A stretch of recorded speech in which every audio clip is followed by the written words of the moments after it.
This is Ultimate Soccer with Soccer Steve. And welcome back in, guys. I tell you what, 4 quarterfinals. It's been absolutely amazing. We've got the man himself, Ryan Anderson from TFC Midwest Podcast. How you doing, Ryan?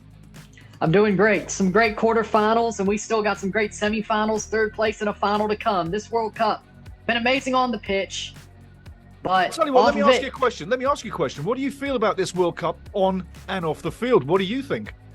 On the field, this is the best World Cup I've ever watched. Of the 5 that I've watched in my lifetime, 2006 and on, that I've really watched, is the best one I've seen. On the pitch, best games, best moments. Off the pitch, though, with all the scandals, of course, sadly, Grant Wall's passing yesterday. Yeah. I hope Qatar had nothing to do with it, but I'm sort of suspicious that they did. You never know. The situation he was in earlier with the LGBTQ shirt. For me, off the pitch, Qatar is not trying. Quite a serious story, though, that, right? You know what I'm saying? It's quite a serious story. I mean, I don't think enough has been paid attention to that. So that's why we've touched it on this show, guys. Just so you know, it is a serious story. So carry on, Ryan. Sorry, man. So, again, rest in peace to Grant Wall. I send condolences to his family, friends, and colleagues who've worked closer to him and know him more. But with that being said, I hope that it was just a heart attack, like they're saying. I know that sounds not great, but I feel like Qatar, I'm a little bit skeptical that the end. It's a little worrying when someone does something in a peaceful protest manner and ends up not going home or not being able to get back home. It's a very, very sad state of affairs. But, you know, moving on to the good things, like we say, on the field, I think I agree with you. My first ever World Cup, believe it or not, was 1974. The great Johan Cruyff and Franz Beckenbauer, fantastic players, fantastic World Cup. And I actually fell in love with Johan Cruyff during TV interviews. I think it was his wonderful Dutch accent, But that was my first World Cup, and I've seen quite a few. And I got to say, I got to agree with you, Ryan. This is the best World Cup I think I've ever seen. When you look at the quarterfinals, just for one phase, you see 2 magic teams, Netherlands and Argentina, go to penalty kicks, 4-3 for Argentina. You see Croatia taking on Brazil, and then it goes to penalty kicks and Croatia win as well. And then on the other side, France-England just losing. England just losing 2-1 to France. Hey, that's what happens when you miss a penalty, Harry Kane. And then Morocco taking out Portugal. I want to just have a look at Morocco first of all. This team, like I said, is the Greece of 2004 in this World Cup in 2022. One thing I want to say is there's three categories that I really believe that Morocco endorses. One is they're fighting for a cause. 2, they never stop working. The work rate is immense. And 3, they're giving up blood, sweat, and tears and backing each other up to keep each other in the game. And their tactic is so simple. And the big teams that have gone by the wayside, you've got to look at, let's say, Belgium, number 2 in the world. Canada, 41 in the world. Spain, 7 in the world. Portugal, 9 in the world. And you're looking at Morocco taking on France in the semi-final, which we will talk about. France is only 4 in the world, so I guess Morocco will have a light or an easy day of it because they don't seem to be fazed by anybody. The thing about Morocco is their defense is immense. They may have the best defense in this World Cup so far. Yassine Bono was amazing in goal, immense in goal. The back 4, they made 3 changes today. Sykes got hurt. He's out. The guy from the West Ham guy scored the own goal. Aguerd was out, injured. They make a change. Next man up. It's all good. The defense is strong. No matter what, that defense has been strong. Next man up. No matter what. They figured out how to win. And defensively, is it the most beautiful football that we've watched? No, not at all. But they find a way to hit on the counter. They find a way to make teams pay, which they did to Portugal. Portugal looked like they would score at least 3 goals in that game. They didn't because that Moroccan defense was wonderful. That Moroccan defense puts their heart and soul out on that pitch. And that's exactly why Morocco could push forward with Ziyech and Hakimi to win more games in this World Cup. And I'm not putting it past them to beat France. I would not be shocked if that happened and Morocco makes the final. Another big player in the Morocco team is Bono in goal. I mean, let's put it this way. I said before the World Cup that teams coming from CONCACAF going into the World Cup, they would show certain players within their teams that would probably regret or gain a big contract. Hasn't really happened so far, apart from a few. But with Morocco, I have to say, every one of the guys on that team, if I was looking for talent, I'd be looking at Morocco. And the only reason why is what they've done in this World Cup and what they've done and how they've done it. And if you can bring that intensity into the fold of my club from that national team, well, I think I'd probably be buying a couple of the Moroccan players. And I think that they're now building superstars, 22 in the world. Maybe they'll be number 12, number 13 very soon, because there's nobody that they seem to have a problem with. Now, let's take a look at the semi-finals we've got. We've got Argentina taking on Croatia, and then we got France taking on Morocco. Now, it's a Final Four. One thing I do see a possibility of is there going to be a repeat final from 2018 where Croatia takes on France? What do you think? There's definitely a possibility, but I wouldn't say it's a likely possibility because I think Argentina, yes, they've not been great in this tournament. They haven't been that team who's ransacked teams, but they found goals when they needed to find goals. And I think Croatia, that game won't be as testy as that Netherlands game was. Croatia can make you pay. That I'm saying they could do. But I don't think the Croatian players are going to be off their rocker like they were against Argentina in the Netherlands game. Because the Netherlands game, we'll go back to that. The Netherlands, the referee was a clown in that game, calling fouls everywhere. And Argentina was like, well, we got a 2-0 lead. We could just step back and try to make this game go a bit quicker and calm it down. That didn't happen. They gave them a bit too much space to score those 2 goals. Once it got to the nitty-gritty into the extra time, they got back on them and said, well, if this is how you're going to play, we're going to play you like that. Go to penalties and win on penalties. Should have gone that far? No, shouldn't have. But I think that battle hard in Argentina for this tournament. I think that's the moment where you saw really what they were made of, Argentina. And I think that shows a good match against Croatia because Croatia is a team who's battle hardened. They're both battle hardened teams with 2 stars in midfield, Messi and Modric, of course. For me, I got Argentina winning 2-1 over Croatia because I think Argentina right now has the better talent around. They may not have that mythical 3-man midfield, but they have the better tactical talent around Messi than what Croatia has in this. They're building something, and they still got to the semifinals. That's great. But Argentina, they want this more. I think they win 2-1. 2-1. You know, it's on the cards. I say that definitely is on the cards, 2-1. But something tells me about Croatia that, and it actually excites me inside. When I look back at 2018, I think Croatia still has unfinished business. And I think they have unfinished business because of the French. Obviously, they lost the final. If there's a repeat final, which obviously it could happen, it's a 50-50. But if that final comes off, I think that Croatia have paced themselves through the competition very cleverly. There's a lot of experience in that team, and there's a lot of smart play and technical brilliance as well to get around hurdles being teams. They don't need to push it for 90 minutes. They don't need to push it for 120. They just need to let you push it for them to actually execute in front of goal and wait their chances. And I think that when you look at Croatia, it's probably one of the most brilliant teams I've seen coming out of the Slovak area of the world for many, many years. But they've been this good for years. This is now the time for Croatia to prove it. And I think that Argentina is there for the taking. I think they'll make the same mistakes that teams have made with Croatia before. And I do expect Croatia to put up a fist in this one. If this is going to be the last game for Croatia, the reason why will be fatigue, because they are getting older and they do a lot of work. And if you look at Argentina, they don't run around so much. They let the ball do the work, which is the old way of playing the game. Let the ball take the sting out of the game. Let the ball calm it down and slow it down. But let the ball do the work. That's one thing that both teams do so well. But I think Argentina do it better. On the day, I do see Argentina as the favourite slightly. They've got the Messi edge over Luka Modric. But I can't help but think, although I'm looking for Argentina to win, I can't help but think Croatia may well be the team to take them out and get to their second final in 2 World Cups. It's a chance they've got, and I think with Luka Modric steering that ship, I think they really can make it and use Argentina as a possible stepping stone. Now, In the other semi-final, you got to say world champions France are taking on the revelation of the World Cup, the team that everybody loves, and the team that is representing Africa and the Middle East, Morocco. How do you see that one playing out? I think it's going to be a very tight match. As we said, they play very good defense. They have a team as a star mentality, Morocco. And France didn't really play well today against England. France did not play that well.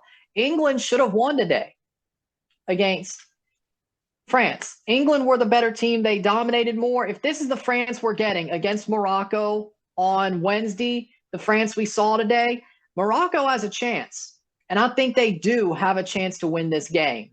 Now, I think it goes to extra time. I say it finishes 1-1 after 90. We go to extra time, but I think there's going to be a heartbreaker goal by Kylian Mbappe to knock Morocco out. But this will go 120. I don't see this ending in 90 minutes because I think Morocco will give their all because they're this close to a final.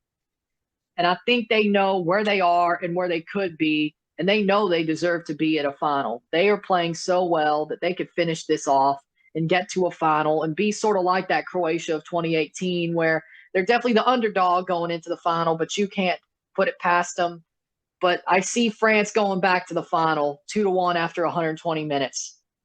Now, for my take, the Morocco team, it's been a wonderful dream competition. It's been a fairy tale exploitation right through to the semi-finals. And you have to say, we've seen a few teams this World Cup and we've quoted where their ceiling was. This, to me, seems to be Morocco's ceiling. As much as it pains me to say that, and I would love to see Morocco get to the final because, let's face it, France has had their day and they probably will have another day. But I would love to see Morocco get there because, for me, they've brought more to this competition than any other team. They've represented perfectly. But when it comes to this big matchup against France, I see the big guns of Giroud, Mbappe, Dembele just doing their thing. You've got Griezmann in the backup too. And in defensively, Varane has been very much an unsung hero in that defense. And I think that at the end of the day, what Morocco had in those previous games, they will bring to this game. But I think, sadly, injuries, fatigue is going to wear away at that team. Because whereas the superstars use the ball and they float the ball around and use the skill, Morocco's team effort is built on work rate. And the more you work, the less time you have to recapture that energy level by rest and recuperation, because there's only 3 days between games, per se. I don't think there's enough time there for them to get back to the levels every single game. Let's not forget, this is game number 6 coming up. And I think that if Morocco lose, it's because they were fatigued and injuries to key players. I'm worried about Romain Saiss. For me, he's the general of defense. Now, yes, they've done well with guys coming in and changing up the defense, and Regragui is doing a brilliant job as coach. But I do think there comes a time where you spot the ailments that are going to bring down the Moroccan dream.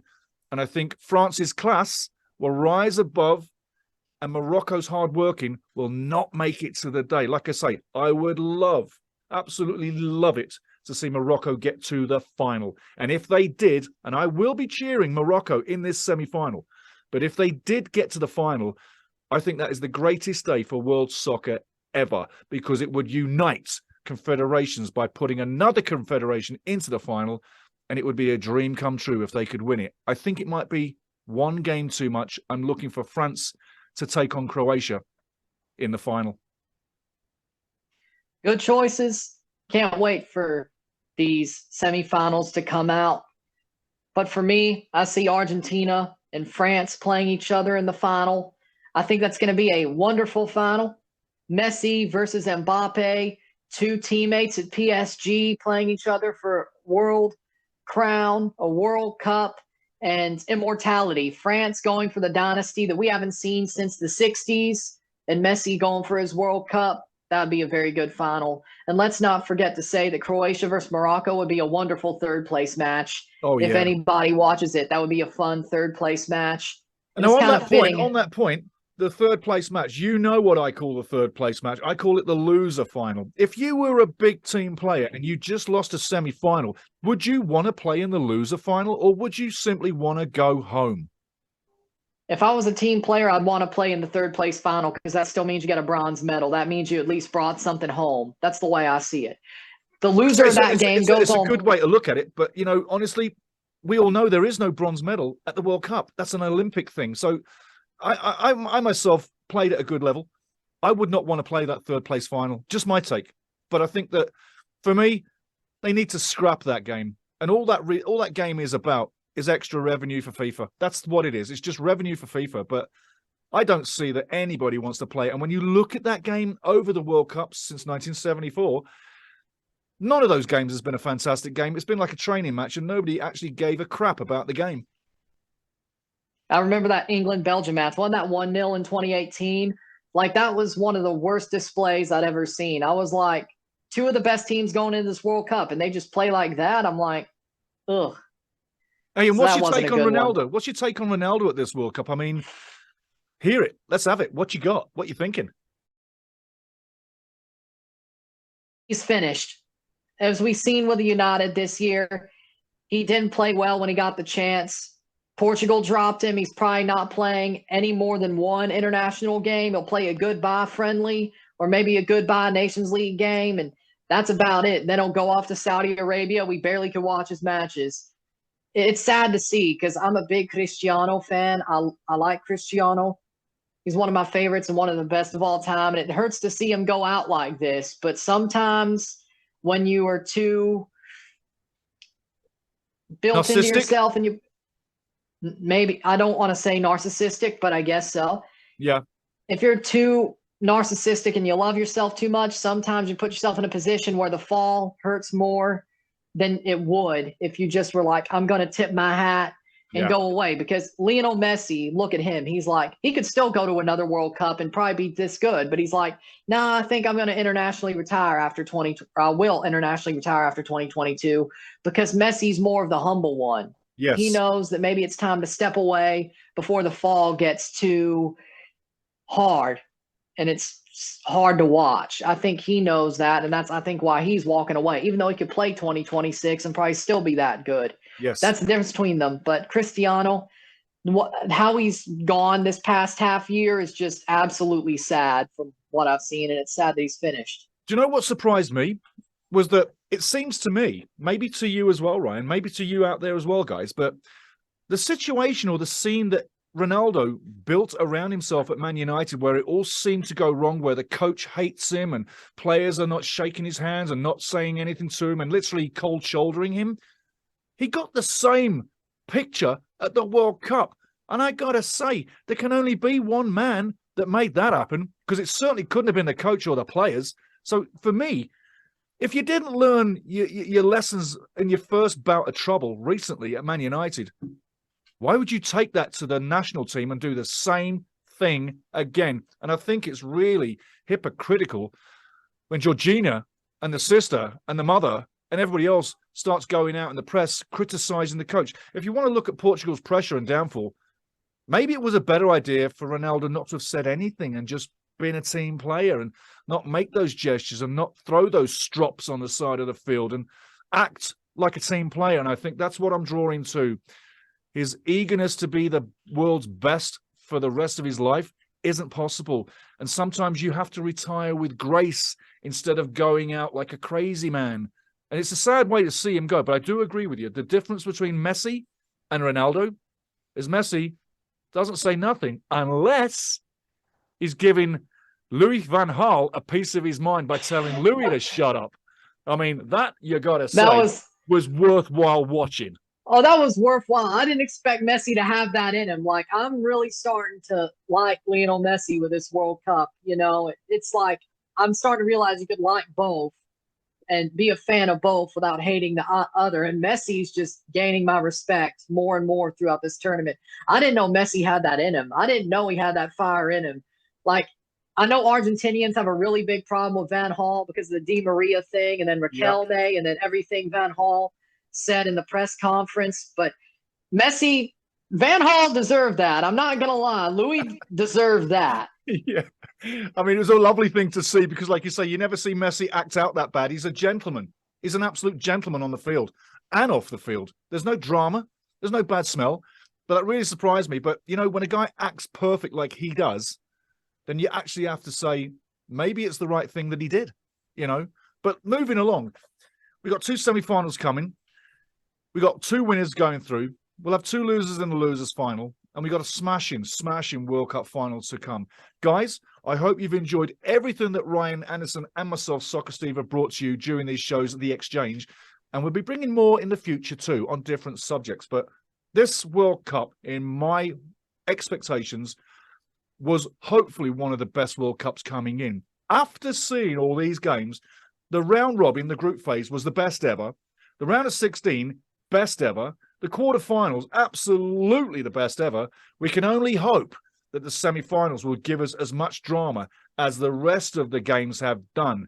And I tell you, I have not seen this kind of super action on the field ever. How about you, Ray? For me, this is the best World Cup. As I said, the group stage was enjoyable. Not many group stages have the craziness that this group stage did.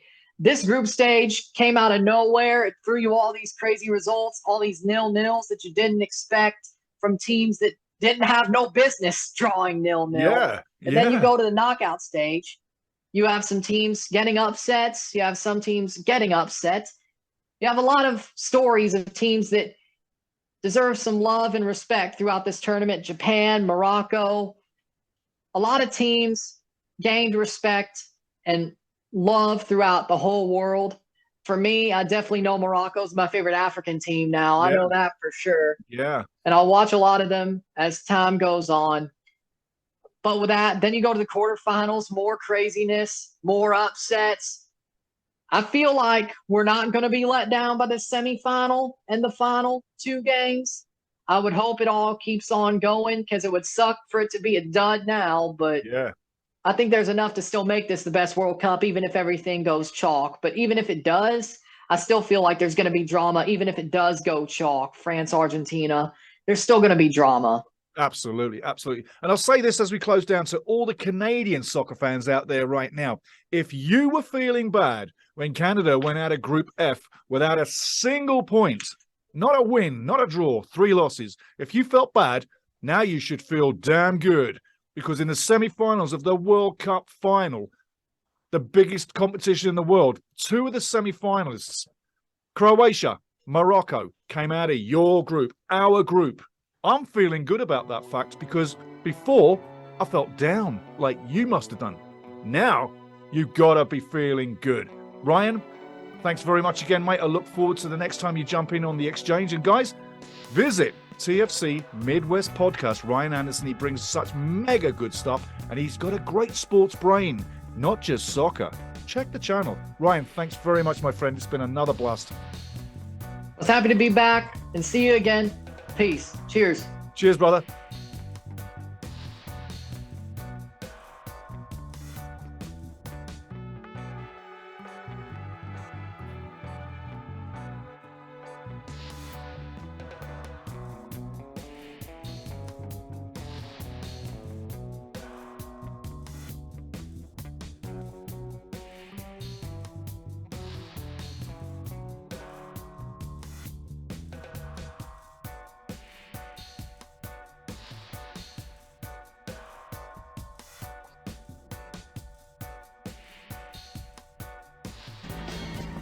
The Ultimate Soccer Show. Join me, listen, you'll love it. Everybody does.